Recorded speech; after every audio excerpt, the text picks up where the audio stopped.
Brad. Brad. Brad, we're recording. This episode of Crash Course on the Absolutely True Diary of a Part-Time Indian, here's a word from our sponsors. Alene, water. Water. You thirsty? You want to continue living?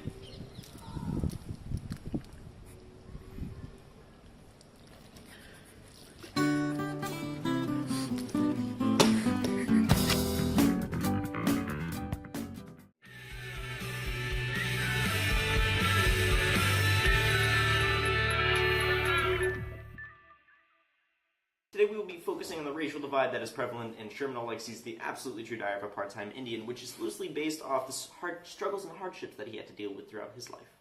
Author Sherman Alexie was born on October 7, 1966, into a poor Native American family living on the Spokane Indian Reservation. Unfortunately, Alexie suffered from hydrocephalus, which was the buildup of excess fluids in his brain. And because of this, it caused him to experience multiple side effects, including that of having a larger than average head, which gained him much ridicule growing up.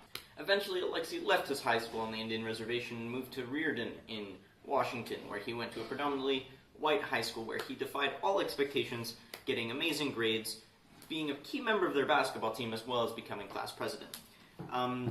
He went on to attend Gonzaga University, where he would find his initial studies not for him, and it led him to becoming a heavy drinker. He eventually found solace in literature, and later transferred to Washington State University, where he found most of his inspiration to pursue poetry.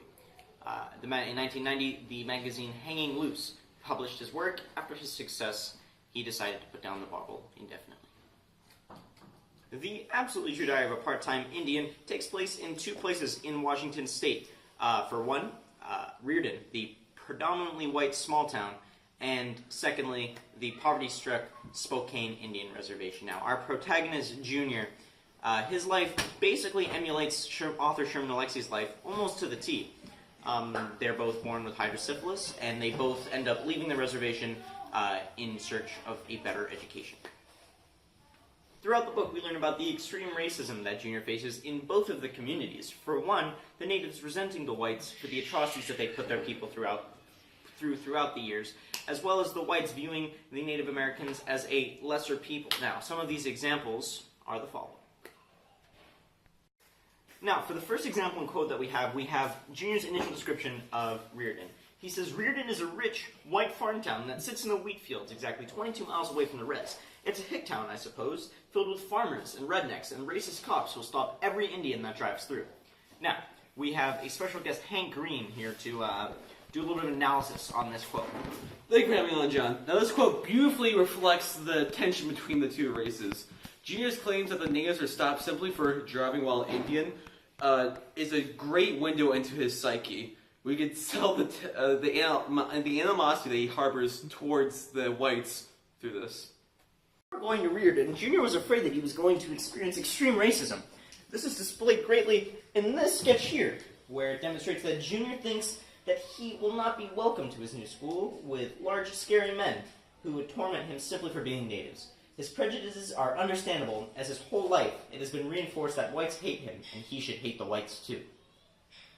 And to quote Junior, he believes in the unofficial and unwritten Spokane Indian rules of fisticuffs, a set of rules that dictates when Indians should be fighting each other. Now, a great example of this is rule number 9, which states that you must always pick fights with the sons and daughters of any white people who live on the reservation. This reflects both the ongoing tension with the whites and the unstable natives' traditions. Now, this explains why Junior punched Roger in the face. He was simply following the rules of the handbook. It is truly commendable that even through all of these challenges and hardships and racism that Junior was able to prevail, he not only saved himself, but many, many people around him. The Absolutely True Diary of a Part-Time Indian is a perfect coming-of-age story that we can all relate to in some way. It teaches about the hardships of racism that are still alive even to this day. Thank you for watching, and remember to always wear your seatbelt.